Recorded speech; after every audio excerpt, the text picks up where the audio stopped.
Good morning, spiritual beings. So, part two, take two. I only had 60 seconds on that last reel.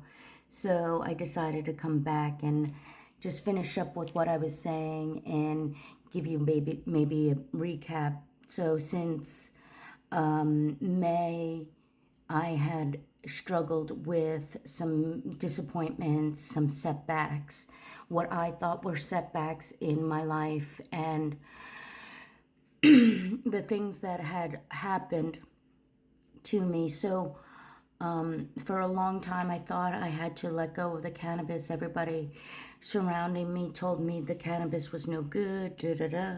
There were a few that didn't mind it, but they all sort of challenged my usage, overdoing it, overstimulating. And probably I was overstimulated. But yesterday, when a friend came over and jump started it, it just made me realize that there is a POV in this future that is not so stigmatized with the effects of marijuana or cannabis. There are things that are changing in that atmosphere, that environment, that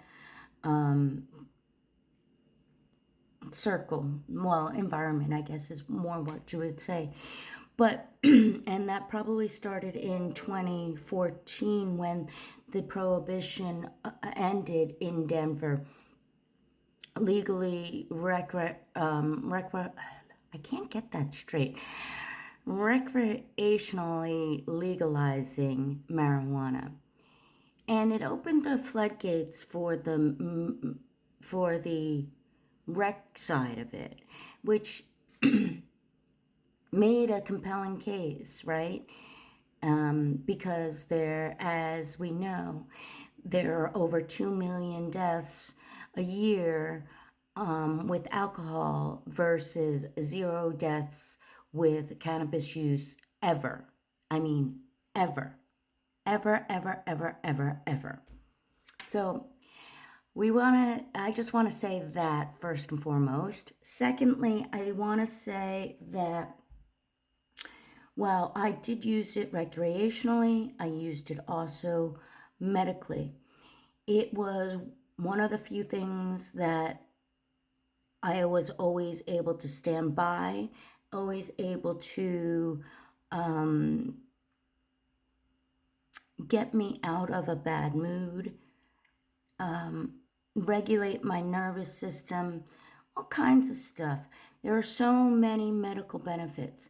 And lastly, I'll say that I still and will always believe that the last bit of the RSO, even though John did get cancer while smoking cannabis, it wasn't until we were doing the RSO protocol where we saw sizable shrinkage, 2 centimeters shrinkage in his tumors. So I don't think you'll ever convince me that cannabis is bad. I believe that the RSO, the concentrated cannabis, was a good part of his healing journey. And I still believe that had we continued down that path, there might have been better progress. Now, obviously, I can't change the past. I can't change what had happened. There is so much guilt in me that maybe as a healer,